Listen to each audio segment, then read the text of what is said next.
Assalamualaikum warahmatullahi wabarakatuh. Bagaimana anak-anak kabarnya pada pagi hari ini? Alhamdulillah ya.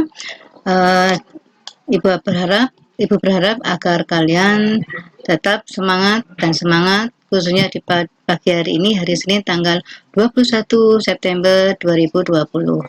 Anak-anak, kita jangan lupa senantiasa bersyukur kehadirat Allah SWT, karena di pagi hari ini kita masih diberi kesempatan untuk bisa bertatap muka walaupun masih tetap secara virtual ya anak-anak. Masih ingat anak-anak visi SMK Wetasim? Apa? Coba ayo kita mulai. Bismillahirrahmanirrahim. Unggul, cerdas, mandiri, berhaluan ahlu sunnah wal jamaah. Ya anak-anak tetap semangat ya. Oke. Bismillahirrahmanirrahim ya anak-anak.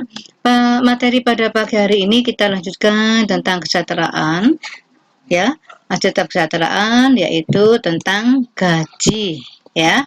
Nah, sekarang kita lihat apa hubungan antara gaji dan kesejahteraan karyawan itu, Bu.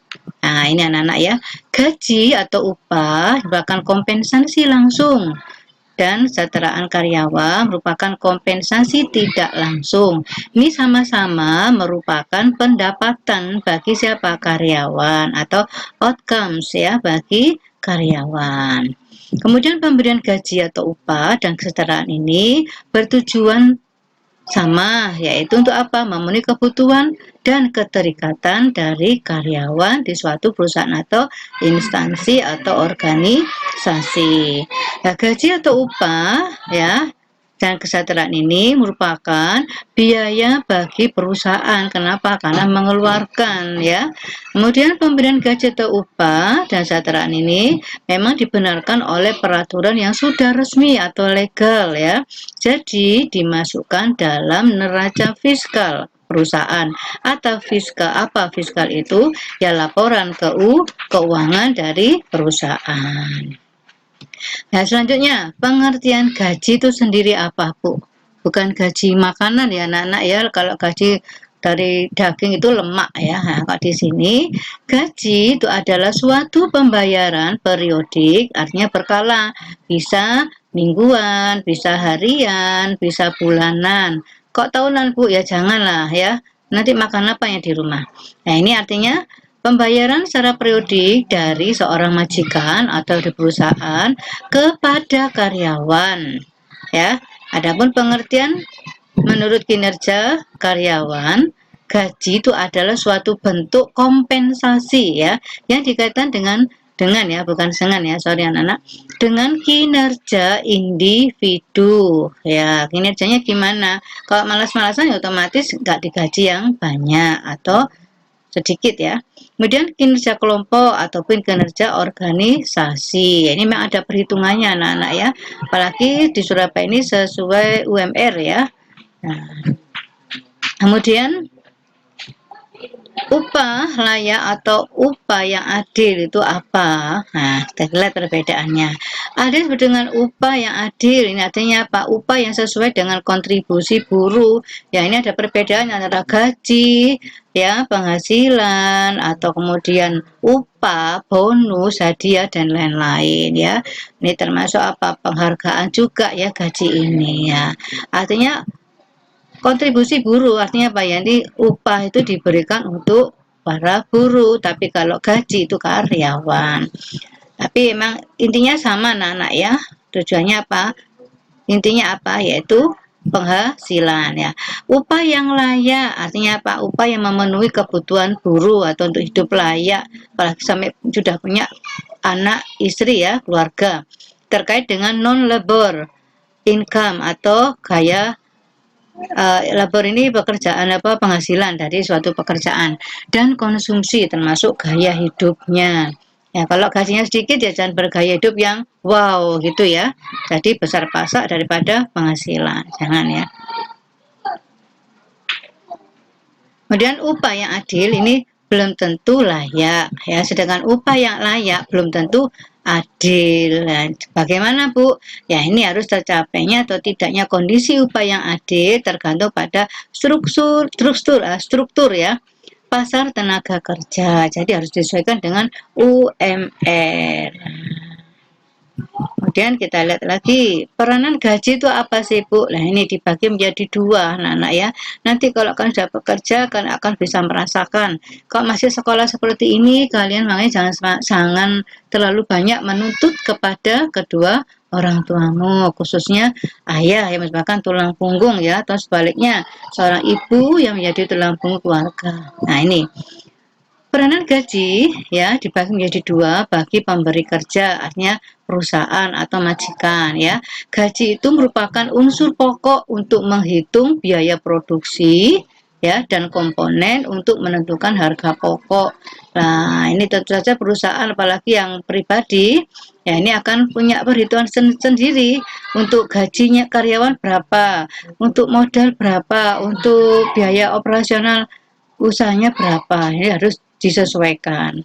Kemudian bagi penerima kerja atau karyawan, gaji itu merupakan penghasilan ya yang didapat karyawan untuk memenuhi kebutuhan hidup.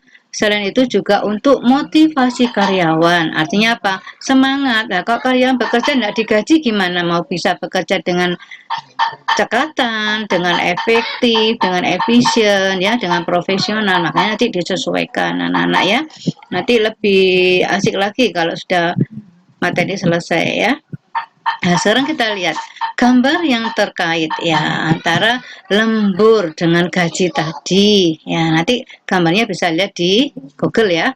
Ya, lembur itu apa, Bu? Ya, lembur itu artinya bekerja lebih dari waktu bekerja. Jadi overwork ya di luar jam kerja. Nah, ini artinya apa?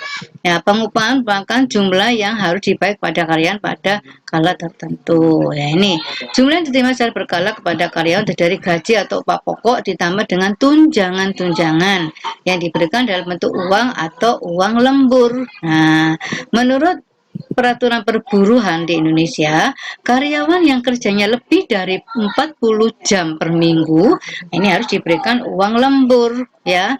Ini apa? Karena sudah bekerja di luar jam kerja ya. Tarif lemburnya berapa Bu? Nah, ini dihitung setiap jam berdasarkan ketentuan yang berlaku. Misalnya jam pertama pada hari kerja dihitung sebesar setengah kali tarif normal per jam. Misalnya kalau jam kerjanya sehari ada 10.000, maka kalau lembur ditambah separuhnya 10.000 berapa? 5.000 gitu ya. Jadi dapatnya apa? 15.000 dikali berapa kali dia lembur ya. Nah, lembur untuk jam kedua dan seterusnya pada hari kerja dihitung sebesar 2 kali tarif normal ya. Ini tapi ini tergantung kebijaksanaan perusahaan ya. Berbeda-beda anak-anak ya. Kemudian lembur untuk 7 jam pertama juga begitu, apalagi pada hari libur resmi ya. Ini dihitung 2 kali tarifnya karena kenapa Bu? Ya karena siapa yang mau anak-anak waktunya hari libur, hari keluarga ternyata harus bekerja ya. Nah, ini makanya kalian harus bersyukur ya, banyak bersyukur. Nah, ini. Nah, makanya ada sedikit apa ini? Ya, pemberitahuan ya. Ini apa? Berikanlah gaji kepada pekerja sebelum keringatnya kering. Nah, ini kenapa? Karena pentingnya upah dan hak pekerjaan ya. Nih, sekarang kita lihat ya. Gambar terus juga pajak penghasilan ya. Kalau gajinya yang besar ya bagi karyawan, tentu saja harus apa? Kena PPh, pajak penghasilan. Ini sesuai dengan ini ya. PPh nomor 17 tahun 2000 ya.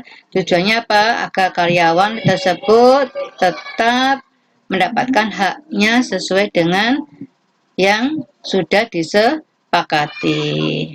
Nah, selanjutnya anak-anak kita lihat tujuan dari pemberian gaji termasuk kesejahteraan juga ya. Tujuannya apa sih Bu? Ya tentu saja meningkatkan kesetiaan dan keterikatan karyawan kepada perusahaan. Ya kalau digaji kan senang, jadi ada kesetiaan, artinya apa ya senang ya gembira dan juga ada keterikatan. Kalau tidak bekerja, otomatis kan tidak mendapatkan gaji Ya. Kemudian memberikan ketenangan ya dan pemenuhan kebutuhan karyawan beserta keluarganya. Ya tentu saja yang bisa memenuhi taraf hidup keluarganya, tapi kenyataan di Indonesia ini jauh dari harapan anak-anak ya. Yang penting kita bersyukur aja. Kemudian memotivasi gairah kerja.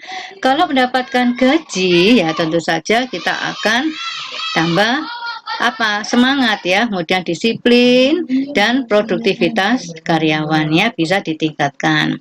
Kemudian menurunkan tingkat absensi dan turnover karyawan, artinya tidak ada bisa menekan ya ketidakhadiran dari karyawan.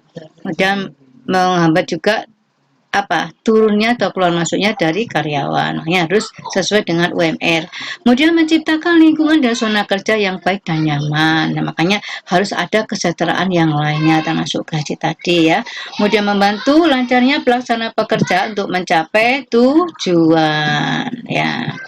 Dan ini ya, kami terkait ini pesangon karyawan yang resign ya. Ini termasuk harus mendapatkan gaji ya. Ada mitos, ada fakta. Tapi ini sorry anak-anak ya, blur ini gambarnya ya karena kita perbesar. Nah, anak-anak, saya rasa materi di pagi hari ini cukup sekian dulu. Insya Allah minggu depan Ibu lanjutkan dengan materi yang lainnya ya, karena banyak anak UTK kepegawaian ini materinya ya. Akhir kalam, wabillahi taufik walhidayah. Wassalamualaikum warahmatullahi wabarakatuh. Tetap semangat, jaga kesehatan dan patuhi protokol kesehatan ya. Jangan lupa selalu berdoa dan bersyukur atas semua karunia dari Allah SWT. Sayangi kedua orang tua kalian, hormati bapak ibu guru di sekolah ya. Terima kasih anak-anak.